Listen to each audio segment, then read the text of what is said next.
in a big game experience. Kweli ni kweli tunaona tuna baadhi ya wachezaji wao wazuri sana kwa mechi za kimataifa, lakini sifa ya karibuni kuna baadhi ya maeneo kwenye timu ya Simba yanafikirisha kidogo kuzungumza kwenye ushindani wa mechi kama hivi, hasa kwenye attacking unit. Eneo lao la kushambulia wamekuwa wanatengeneza nafasi nyingi, hawazitumii vizuri. Wamekuwa wanapata tabu sana kutafuta nafasi na kuzitumia. Tumeona hata mechi ya jana dhidi ya Temei, tumegundua mechi inakuwa mtu anapata nafasi 3-4 anatumia moja. Mechi kubwa kama hizi dhidi ya Al-Masry unapozungumzia Federation ya robo finali, maana yake huwezi kupata nafasi za wazi nyingi. Maana yake inatakiwa muwe accuracy sana kutumia nafasi zenu. Sasa accuracy kutumia nafasi, lazima uwe na wachezaji ambao wana universality, wana uwezo mzuri wa kutumia nafasi chache zinazopatikana kwenye mchezo. Wana utulivu sana kwenye kila nafasi, na pia wana utulivu sana kuiami timu kwenye nidhamu, kwa sababu mchezo wa mpira miguu unataka mapambano yawe na uwiano. Vile ambavyo mna mpira mwe na uwiano kuutumia ipasavyo na kwa mahitaji ya timu. Vile ambavyo hamna mpira mwe na uwiano kuwazuia wapinzani kucheza kwa faida ya timu yenu. Maana yake kutokuwapa nafasi kuwashambulia, na nyinyi mnapata nafasi mshambulie kwa usahihi ili mpate matokeo. Sasa tunaangalia hizi mechi ambazo Simba kacheza sasa. Na TMA jana tumeona ushindi goli 3, lakini inakufikirisha namna ya nafasi hizo tengenezwa na magoli yaliyofungwa. Alafu ubora wa wachezaji ambao ni tegemezi kwa Simba. Unamzungumzia mtu kama Lionel Ateba, namna ambavyo anaonekana ufanisi wake kwenye kucheza kwenye eneo la mwisho inakufikirisha sana. Kwa maana kwamba kwenye mechi ngumu ambazo nafasi hazipatikani sana itakuwaje. Kama mechi ambayo inazalisha nafasi nyingi, bado sio mtu ambaye anaonekana yeye ana kila touch, ana uwezo wa kutumia vizuri nafasi kufunga. Akawa ni mfungaji wa magoli tele, wanasema prolific goal scorer. Anaweza kufunga magoli tele. Inakufikirisha sana. Kwa maana ni mchezaji ambaye anataka nafasi nyingi. Lakini unakuja unaangalia makosa yao kwenye safu ya ulinzi, kipindi ambapo nao wanakuwa pressurized na opponent wao. Timu inakuwaje? Unagundua kwamba ni kipindi ambacho tunatamani tumuone Fadlan Davis kama coach awe na nidhamu sana kuiandaa timu yake kwenda kuipa kipimo dhidi ya Al-Masry, ambao tunadhani itakuwa ni mechi ambayo ya daraja lingine tofauti na matabaka ambao wamecheza na timu A, ama vile ambavyo watacheza na wale Dodoma Jiji, kwa namna ambavyo mechi inahitajika kuwa hivyo. Lakini yote ni kuandaa timu kwa mahitaji ya mshindani na ubora wa mpinzani. Wanasema unaandaa timu kwa mahitaji ya mshindani na ubora wa mpinzani. Mshindani ndio anacheza naye, mpinzani ni vile anavyopingana na wewe kwenye game. Kitu ambacho tunatamani kuiona Simba Sports Club iende katika sura hiyo. Simba kama angecheza na Young Africans, kwa maana kwenye ungechezwa mchezo wa dabi ya Kariakoo, ingekuwa ni kipimo kikubwa sana kwa Simba, kwa maana kwamba ingekuwa ni mechi zaidi ya kujiandaa na kuwaonesha kwamba mwangaza wa ule ambao kupata ile mechi ambayo ya ushindani kwenye michezo hii, kwa maana ya kwamba mchezo angepata mchezo wa dabi ya Kariakoo, angepata mchezo wa TMA, angepata mchezo wa Dodoma, kuna namna ambavyo angekuwa anajiandaa vizuri kuelekea kwenda kuikabili Al-Masry. Bila shaka. Kwa mfano angeipata mechi ya dabi, maana yake pia Ijumaa angecheza mechi nyingine, angekuwa kapata mechi shindani sana ambayo ingekuwa imepima ubora wake kwa matabaka tofauti, kwa sababu ukizungumzia Simba na Yanga maana yake ilikuwa ni African quality game. African classic and quality game, mechi ambayo ina ubora wa tabaka la Afrika. Huyu katoka CAF Champions League, kaondolewa hatua ya makundi, huyu mwingine ndo kaenda robo finali, maana yake angepata level ya daraja la kucheza na Al-Masry. Sasa kukosa mechi ya tabaka hilo, maana yake utaenda kujipima kwenye vita. Wakati mwingine unajiandaa na mazoezi kama vita. Kwa mechi ya Simba kwenye dabi ingekuwa ni mazoezi kama vita. Lakini sasa hivi maana yake atakwenda kujipima kwenye vita. Faida yake ni kwamba maandalizi ndani ya vita, ambao vitani hapo ndo mazoezini. Lakini hii wangekuwa wameipata mapema, maana yake ingekuwa imesaidia sehemu ambazo imara wangeimarisha, sehemu ambazo dhaifu wangerekebisha. Unajua football ni kuboresha ubora wako kulingana na namna unavyocheza. Lakini mimi nasema kukosekana kwa mechi ya dabi kuna kitu kimepunguzia Simba kuelekea mechi dhidi ya Al-Masry, kwa sababu kiwango cha mechi ya Yanga na kwenda kucheza dhidi ya Al-Masry wangekuwa wamepata mechi ya tabaka hilo.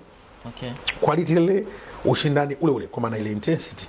Sasa na pia bado wanacheza kwenye kategoria wanacheza Benjamin Mkapa, nje ya Benjamin Mkapa, lakini wangepata mechi shindani ya tabaka wanaloenda kucheza. Maana yake makosa ambayo yangekuwa exposed na Yanga ndio makosa ambayo yanaweza kuwa exposed na Al-Masry. Lakini makosa ambayo Simba anaweza kuwa expose kwa TMA hawezi ku expose Dodoma Jiji. Makosa ambayo Dodoma Jiji anaweza si expose kwa Simba, au makosa ya Simba ambayo hawezi kuonyeshwa na Dodoma Jiji ni tofauti na makosa ya Simba yanaweza kuonyeshwa na Al-Masry.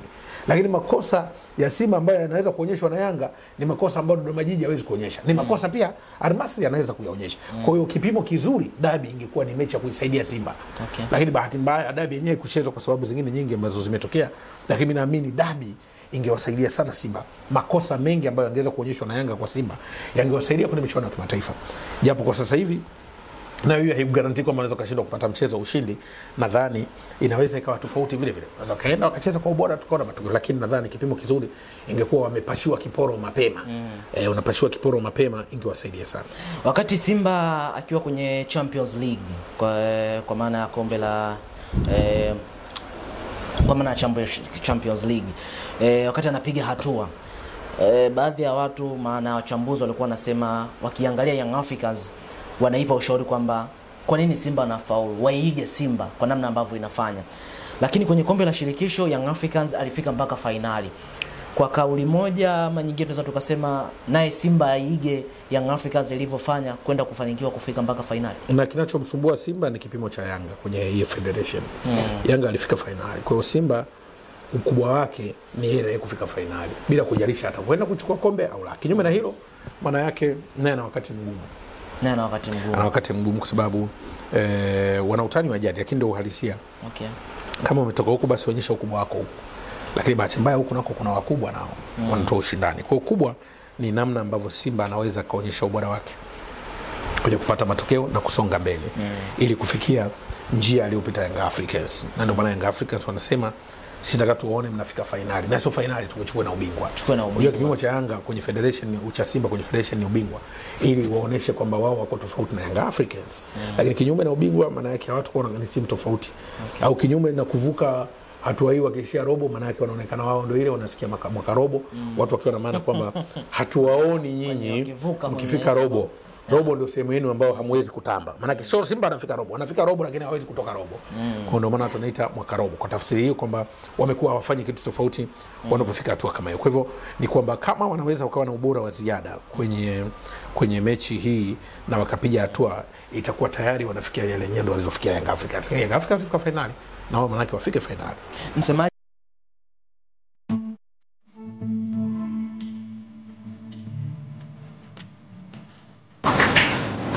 hapa ndo venyewe sasa. Ndo vitu venyewe tunaposema kudarizi. Nimewaleta sehemu pekee ambayo mambo yanapikwa, yanawiva. Nikiwa na dada yangu hapa akichapa kazi kama alivyosema Rais wetu Samia Suluhu Hassan, mambo na kazi ziendelee. Ndio tunafanya kazi kwa nguvu kubwa na kwa hali kubwa. Karibuni Kajenzele Printing na sisi ndio wakali wa hizi kazi.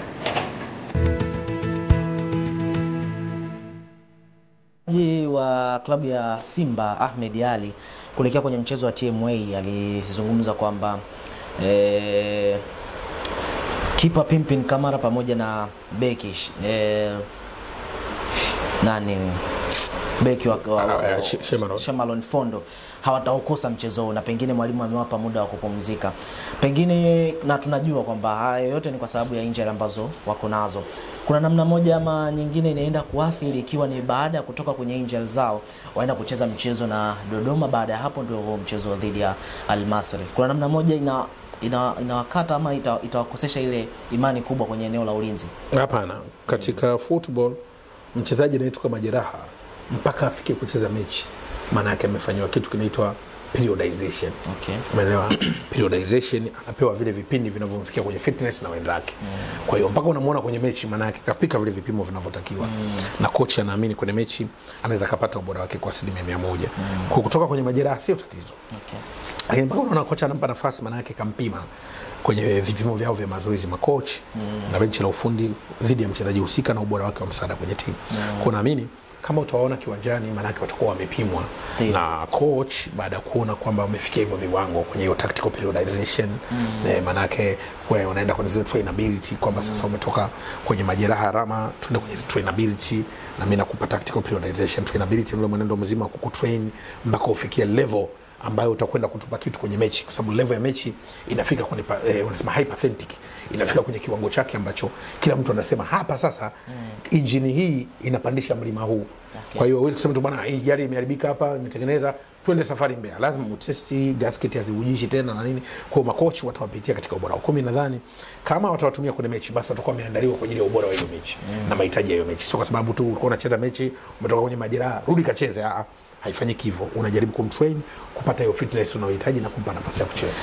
Taarifa ya mchezo huo kwa maana ya kwamba mchezo wa Simba dhidi ya Al-Masry baada ya mchezo wa Dodoma unaendana sambamba na story ya kufungiwa kwa Benjamin Mkapa. Maana taarifa ile iliyoitoa CAF, maana Benjamin Mkapa imefungiwa kutokana na eneo la pitch kutokuwa sawa.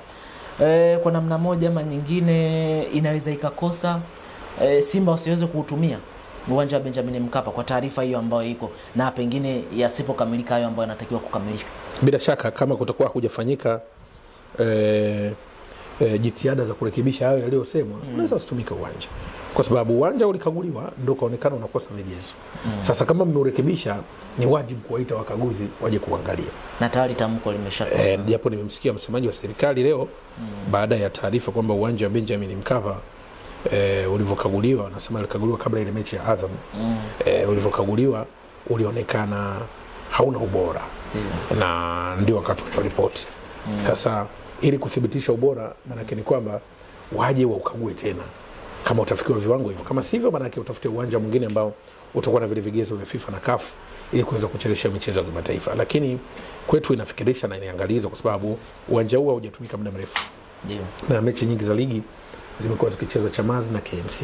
Ndio. Sasa uharibifu wowote kuhusu uwanja ni kwa sababu sisi uwanja wetu unatumika na shughuli nyingi. Watu wengine wanafanya matamasha pale, wanafanya shughuli mbalimbali pale. Kwa hiyo kuna wakati ile pitch inaharibiwa katika mtindo. Lakini sasa hivi kama pitch imekuwa haiguswi kabisa. Sasa matamasha yanafanyikaga na pitch kuna wakati inaguswa ile. Na pitch inaharibika kwa sababu moja ya vitu ambavyo kugua uwanja ni zaidi ya pitch. Lakini hata ukarabati, watu wanaongea ukarabati uko umehusisha maeneo mengi. Unajua uwanja ule ulikuwa una changamoto, hata ukienda kwenye vyumba vya kubadilisha nguo, AC zilikuwa zinabadilishwa, vioni, viti na maeneo mengine ya miundombinu ya umeme. Kwa mtu akizungumza ukarabati sio kiwanja tu pale kwenye pitch. Ni uwanja mzima, miundombinu yake ilikuwa inarekebishwa kwa sababu ni muda mrefu wa kufanya ukarabati. Na ndio maana unaona karibu gharama kubwa ilikuwa imeingia kwenye hayo maeneo kubadili hivyo vifaa vya ajili ya vilivyopata itirafu na kuboresha. Sasa shida ya kwenye pitch nadhani ni utunzaji wa pitch. Ndio. Na pitch sio ya kucheza mechi moja iharibike. Na ndio maana wenzetu walioendelea sana wanataka timu ziwe na viwanja. Timu ikiwa na viwanja, pitch huwezi kuitikita, kwa sababu utacheza mechi leo una uwanja mazoezi na uwanja ufanye mazoezi pale. Ule ni uwanja wa mechi tu. Ndio maana wenzetu viwanja vinakuwa vina lasting time kubwa. Sisi viwanja hawezi kuwa na lasting time. Leo anacheza Yanga, kesho Simba, kesho kutwa Sidani, kesho kutwa nani, kesho kutwa nani, kesho kutwa nani. Timu ya vijana hapo, Yanga hapo, kesho timu hapo. Huo uwanja unadumu vipi? Hawezekani. Tunajaribu kusema, lakini tukiwalisia uwanja wa wetu wa taifa tuna overpower. Tunachoangaliaga mapato bila kujua lasting time yake, sababu zile ni nyasi ambazo zinatakiwa mtu anacheza mechi yake kumekuwa kutumika hata kwa wiki mara moja, lakini ule uwanja unatumika hata kwa wiki mara mbili. Na sasa hivi tunachukua hata KMC wana uwanja hapo, lakini pale ilikuwa KMC atacheza hapo, Azam atacheza hapo, Yanga atacheza hapo, Simba atacheza hapo, si timu gani mkoani nao itaomba icheze hapo hapo, timu za kutoka nje zitaomba zicheze hapo hapo. Kwa kuna wakati zilikuwa naangaliwa mapato kuliko kujua pitch nao. Na mbaya zaidi, sisi tuna mchuano wa kimataifa. Juzi tukaonekana sisi tuna asilimia nzuri kuliko wenzetu wa Kenya na Uganda. Bahati mbaya mmepinduka meza sasa. Si uwanja wetu si bora. Tafsiri yake mnavokuwa mnaapia kwenye ripoti za CAF kuhusiana na miundombinu yenu dhaifu, sio kitu kizuri kabisa. Na kusema tu tumemwagia maji waje waukague, uliharibika na nini? Maana tuulizane maswali. Kwa hivyo kuna vitu ambavyo vinaendelea kutokea katika uwanja wetu. Kuna haja inafikirisha. Tuna tatizo la kutunza uwanja kuliko kuharibu uwanja. Ndio. Sisi hatuutunzi uwanja wetu. Ndio eneo ambalo nadhani inaweza. Lakini nimemsikia msemaji wa serikali Jason Msigwa kwamba wamefanya ukarabati, kuna ukaguzi ulifanyika, vitu havikuwepo. Ndio kwa tafsiri ya vitu kutokuwepo maana yake hamtunzi. Kwa kuna vitu vilikuja, kuna mashine ilikuja hapa haipo. Sasa sio haipo maana yake hamtunzi, mlikuwa hamuna. Yani nyumba haijawekwa marumaru, maana yake mpaka uweke marumaru ndio tatizo lenyewe hilo. Kwa hiyo ile kitendo kwamba waite sasa tumeleta tayari ndio mapungufu tuliokuwa nayo. Na ndio maana wale wakaguzi wakaona vile viwanja vyetu havifai. Kwa hiyo sisi shida yetu sio kutumia uwanja, shida yetu sisi ni kutunza uwanja. Matumizi yetu sisi ni ya kuharibu uwanja. Tuna matumizi ambayo uwanja unaharibika. Tuna matumizi mabaya, ndio maana tunafungiwa viwanja. viwanja vya mpira vinatakuwa vichezewe mechi, kinatoka watu wanakwenda kufanya mazoezi sehemu nyingine. Mkalaboko, pengine eneo ambalo limezungumzwa ni eneo la pitch. Kwa experience ambayo pengine labda unaweza kukaa nayo, pitch ya Benjamin Mkapa ni nyasi asilia. Na distance ya siku ambazo zimesalia kwenda kuelekea kwenye mchezo huo almost unaweza kusema ni kama wiki 3 hivi.